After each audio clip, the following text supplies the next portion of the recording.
Red River recap. Almost as hard to say as Red River rivalry. So, Texas blows the doors off of the Oklahoma Sooners like a tornado through those trailer parks they live in. 34-3. Quinn Ewers, 20 of 29, 199 yards, 1 touchdown, 1 interception in 1 rushing touchdown. We are just going to go position group by position group here and recap for you guys. So overall, going into this game, I figured Quinn Ewers would be slightly rusty. I think he was more rusty than I thought he would be. He's not as rusty, or he's way more rusty than most people thought he was, because I was on Twitter a lot, and all I heard was Arch Manning needs to come in. Arch Manning needs to come in. Arch Manning needs to come in. And I was the only one that I saw that was like, hey, pump the brakes. I know there were other people, but the only one on my feed that I saw that said, pump the brakes. This is this kid's first game in a month, guys. He came out of UTSA game. He missed the Louisiana Monroe game. He missed the Mississippi State game, and then there was a bye week. So, I mean, there was just so much time there, and you could see he was rusty. Guys, I asked this question post-game. When was the last time Quinn Ewers overthrew a ball in the middle of the field?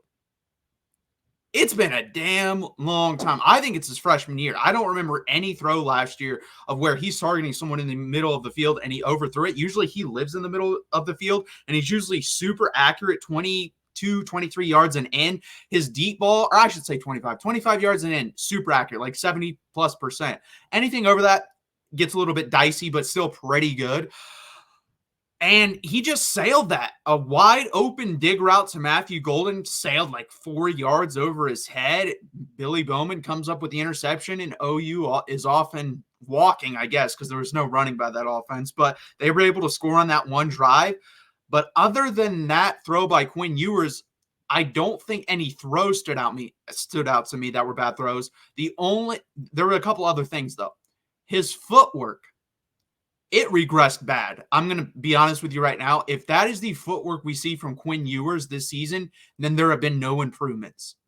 There have been no improvements. If he goes back to the footwork he showed in this game, that is like late freshman year, honestly, sophomore year too. Like that was sophomore Quinn Ewers footwork. That was not junior year, beginning of junior year Quinn Ewers footwork. That footwork we saw in the Michigan game is why I was like, damn, this guy is progressed to the point to where I think he's the second best quarterback in the country behind Shedeur Sanders, and I think we can win a national championship.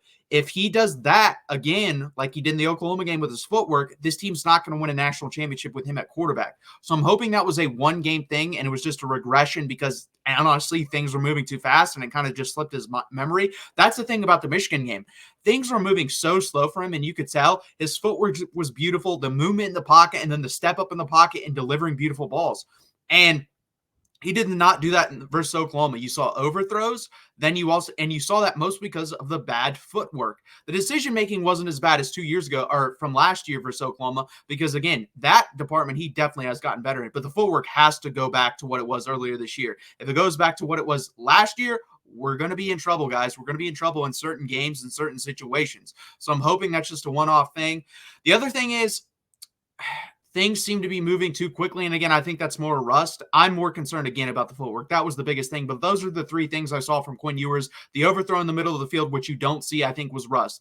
The footwork is TBD, and that's a big deal to me.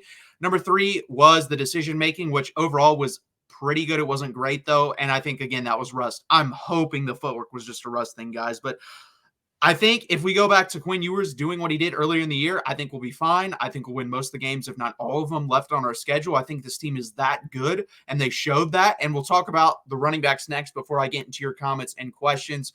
Will the Derek Williams loss prevent them from winning a national title? Dan, I would say no. Derek Williams is a great player, phenomenal player in the pass especially. He's good versus the run too, but I think he's honestly better versus the pass. I think Andrew Makuba is going to be able to fill that role. I also think at this point in the season, we are 6 games in, 7 weeks in. I think Xavier Filsaime is ready to get some of those snaps. I really believe that. He should be, at least, because he's a 5-star guy, high 4-star, depending on the service.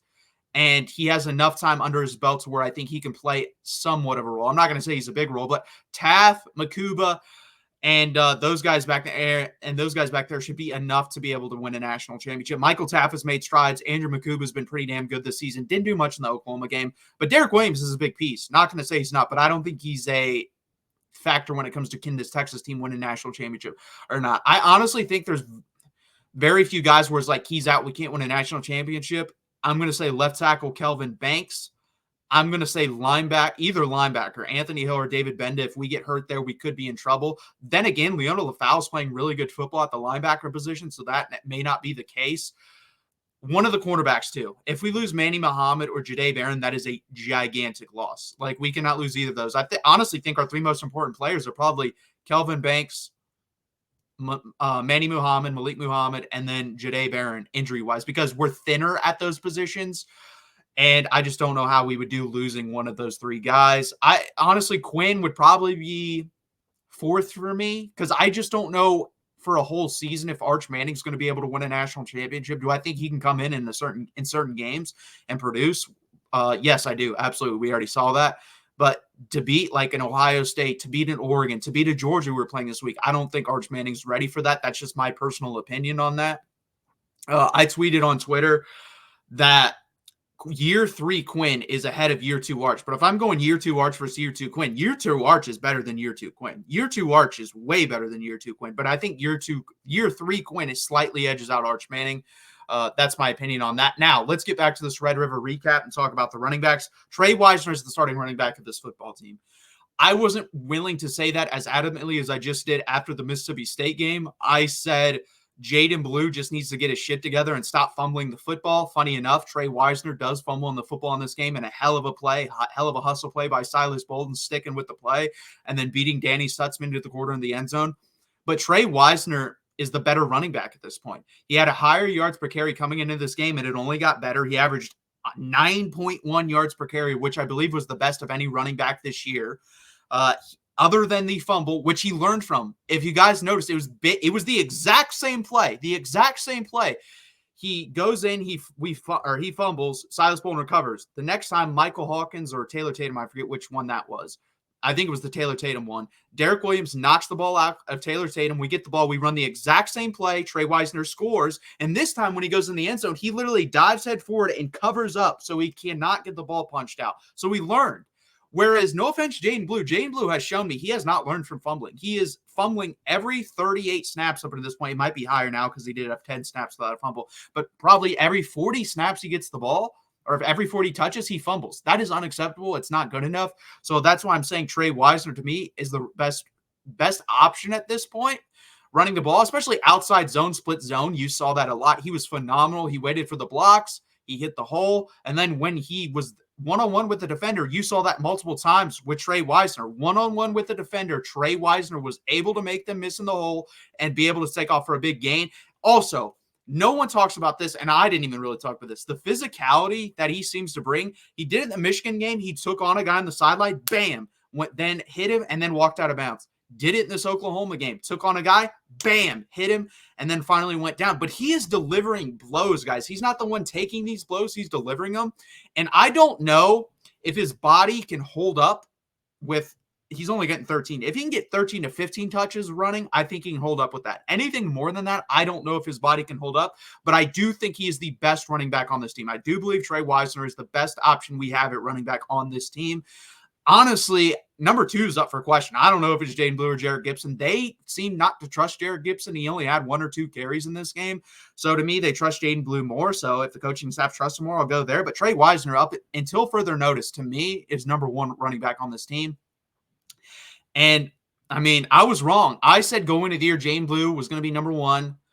And then I said, actually, Jarrett Gibson would end up being number 2, not because of Trey Wisner's ability, but because of his body. I just didn't think his body would handle the pounding, but it has so far, and I think he's the best running back on this team. He's got the best vision. He hits the hole the best, and he holds the ball. He holds onto the ball the best, honestly. So got to go with him, in my opinion. Next up, wide receivers and tight ends. Gunnar Helm is back to being his beautiful self. 5 receptions, 91 yards, and Quinn Ewers and him have a great rapport. I said going into the season, I thought Gunnar Helm was going to be drafted 4th or 5th round. I think that right now that's where he's ranked. I think there's a real chance if Quinn Ewers stays healthy, Gunnar Helm's going to have just as good of stats, if not better, than Jatavian Sanders did last year. And I think I think he's going to get drafted higher than Jatavian Sanders. Jatavian Sanders got drafted in the 4th round, and I think Gunnar Helm's a 3rd or 2nd round pick. I don't think he's a 1st round pick because I don't I don't see generational tight end prospect is usually what you have to get in the first round. He's not that, but I do think he's like a Michael Mayer out of Notre Dame, who's pretty good. I think he got drafted in the second round. He kind of reminds me also of Jake Butt a little bit at Michigan before the injuries. He's a very good player. He really is. I was dead wrong 2 years ago. I said I didn't see him playing in the NFL. Last year, I said 6th or 7th round pick. And then coming into this year, I said he'd be our biggest breakout guy, and he was. But if you're going on my couple years ago take, I was dead wrong. And once he's been on the field, when he was on the field last year for Jadavian Sanders, I have changed my mind completely. He's a very good player. He's going to play in the NFL. He actually, I think, on saying he'll get drafted ahead of Jatavian Sanders, I think he'll have a longer career than Jatavian Sanders because he's a heady football player. He's a good third down option. He knows where to be. He has great hands. I mean, you saw that with that catch he made off the Matthew Golden pass. So really good job by him. You saw Ryan Wingo's special ability on display in both the running game and the passing game. What you see from him is acceleration and contested areas, and that is very impressive. It's very hard to do. There's very few human beings in the NFL or college football that can do that, where they catch it in a tight space and then no one touches them and they're somehow able to run away from all of them. You saw that versus Oklahoma. That is a slant where there's about 4 to 5 Oklahoma guys within 5 to 7 yards, and he just outruns them. And I think it surprised him of how fast they were, because one of the 4 or 5 guys paused, was like, oh, I'm going to make this tackle. And then he's like, oh, shit, this guy's running away from me. And then had to get on his high horse, was never able to catch him. And it surprises me. Every time Ryan Wingo catches the ball and runs away, people, I'm like, how is he running away from people? He doesn't look fast. His strides are so long, and he is fast. He's fast, and his strides are so long. It's like, wow, this guy can run. It kind of reminds me of like a horse or a deer running. Like, they don't look fast, but they are. That I don't even know how to describe it. It's insane. He's the only person I've ever seen run like that at Texas. I've seen other guys, but he's special, man. He's going to be a hell of a player. Now, I know there's this argument that he could be as good as Ryan Williams or Jeremiah Smith. No. I don't think he's as good as Jeremiah Smith. Jeremiah Smith is Julio Jones. I don't think Ryan Wingo is Julio Jones. I think he's very good. I don't think he's Julio Jones. But do I think he could be, if he was in a similar situation to Ryan Williams, could he put up the same stats as Ryan Williams? Yes, they're two completely different players, but I do think he could put up similar stats. But Jeremiah Smith is in his own category, guys. I'm not going to compare anyone to that guy. That guy's an alien. But Ryan Wingo is definitely in that top end of the second tier. I think it's him and Ryan Williams. And then it's Jeremiah Smith tier 1 by himself, Ryan Williams, Ryan Wingo, second tier, and then a drop off to the third tier, because I think those 3 guys are freaks, and I think Jeremiah Smith is the freak of the freak, but really good for him. And then DeAndre Moore, 3 receptions, 25 yards. I think he has a little bit better rapport with Arch Manning. You saw that with the 2 touchdowns a couple of weeks ago. He had a great catch on the sideline versus Oklahoma to kind of spark the offense, get us going, which we really needed because we got out of the gate slow. But overall, I love this wide receiver room. I'm hoping Isaiah Bond will give it a go this Saturday versus Georgia. I think he will. Up until this point, that is what I've heard, is he's going to give it a try. It is an ankle injury. So if it's like, I've had a grade 2 ankle sprain, guys, and it took me 10 days to where I'm able to be like, I could do normal things. Could I go outside and play basketball or do anything like super physical? No, that took me about 2 weeks. So if this is a grade 1 ankle sprain, I think I'll be fine. Grade 2, probably not going to be anywhere near 100%. And this is the game, honestly. If there's like one game on the schedule, I'm like, hey, can we have Isaiah Bond 100%? This is the game, because this is the most talented team we're going to play all year. It's, in my opinion, the best team we're going to play all year. So it'd be nice to have him 100%, but we do have other guys that can give it a go. Obviously, Matthew Golden, Ryan Wingo. Jonte Cook didn't get much run versus Oklahoma, so that's very interesting to me. We'll see if Isaiah Bond is hurt, if he's the guy they turn to, if they turn to more to Silas Bolden. There's a real chance Jonte Cook's going to transfer. I just have that feeling. I think he's a good player. I don't think he's a great player, but we'll see what happens. Defense. Phenomenal, guys. And I have these stats sitting next to me. Why don't I read them? We're only giving up right now, guys, 6.3 points per game. We are the number 1 defense in the country currently. We are number 1 in opponent yards per game. We are number 1 in opponent yards per play.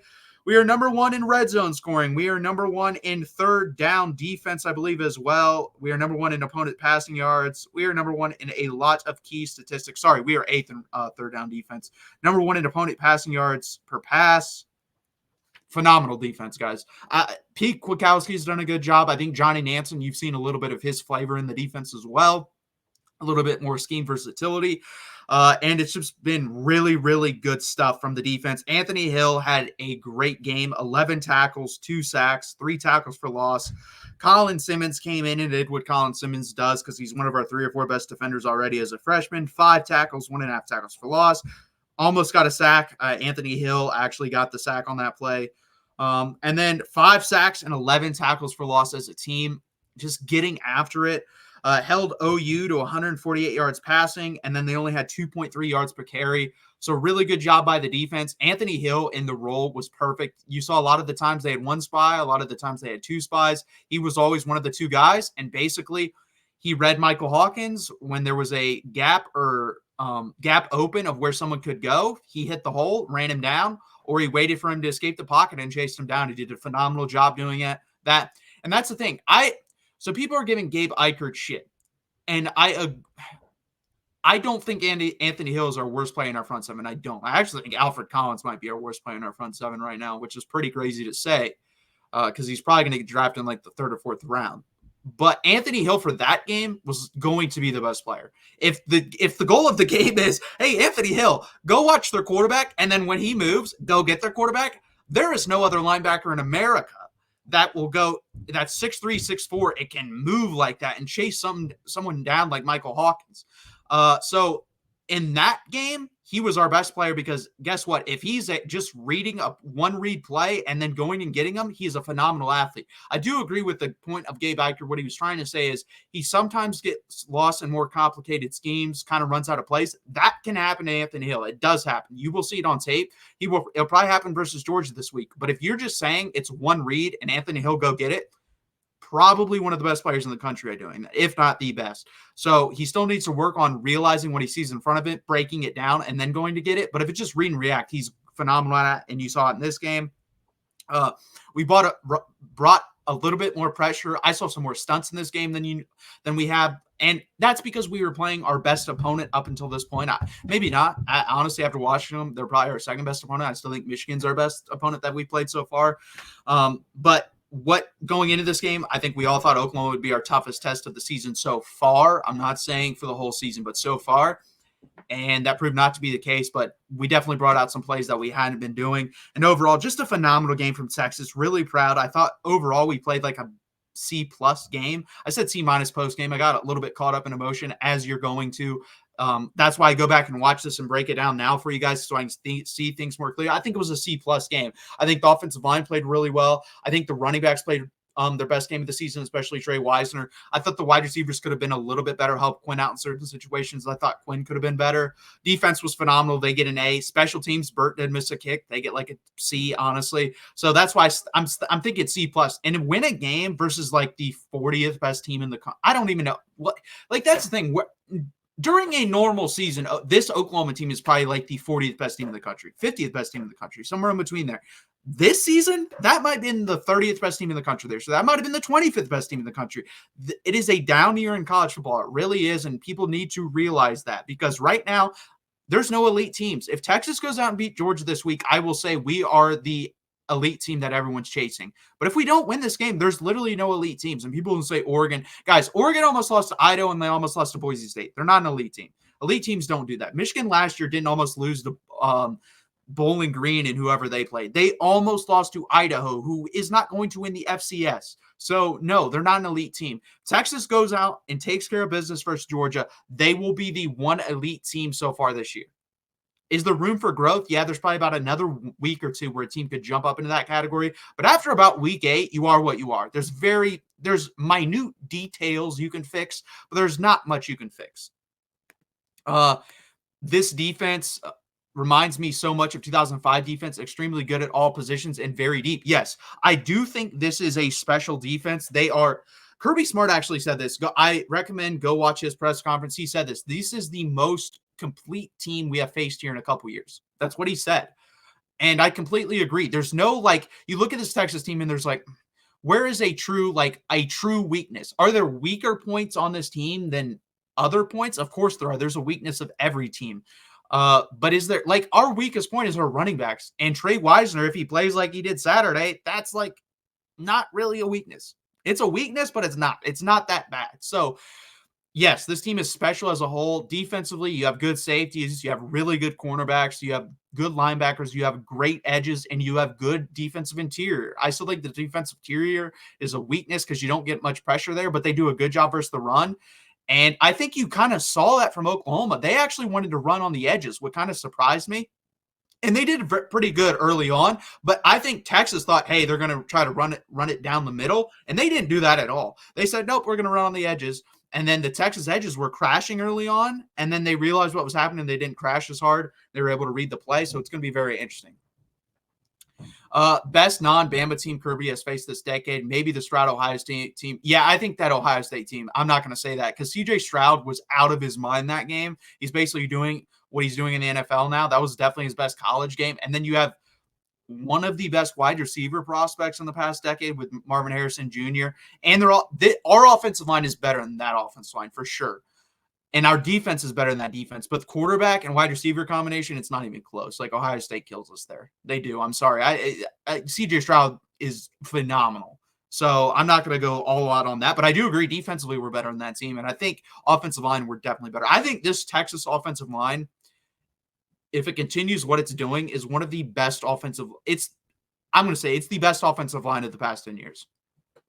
I think all 5 of these guys are going to get drafted in the top 5 rounds, and I think you're going to have both these tackles get drafted in the first round, which, hey, I tried to tell everyone, Cam Williams, I said this 3 years ago. I said he has the highest upside of any player in that class. Well, guess what? He's playing a year, and he's going to go off to the NFL and make a lot of money because someone that big shouldn't be able to move that well, and that's why it's easy to see. Like, 6'7", plays basketball, and he's pretty good athletic. Yeah, he's probably going to be pretty good on the football field, and he's been phenomenal. The weakest guy on our offensive line, I would have said a couple weeks ago, was DJ Campbell. He's been playing really well, so I wouldn't say that anymore. Honestly, it might be Hayden Conner and Jake Majors, and they're both playing well. Like, Jake Majors is going to be a 3rd or 4th round draft pick. Hayden Conner is probably the least drafted guy, but he's going to be 5th round. Think about this last year. Our highest drafted offensive lineman in like 3 to 4 years was Christian Jones in the 5th round.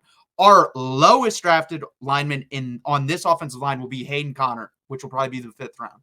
That is crazy to say, and I'm pretty sure Texas has never had 2 offensive linemen drafted in the 1st round, so we'll do that this year too, most likely. So overall, phenomenal team. I'm really excited to see where it goes.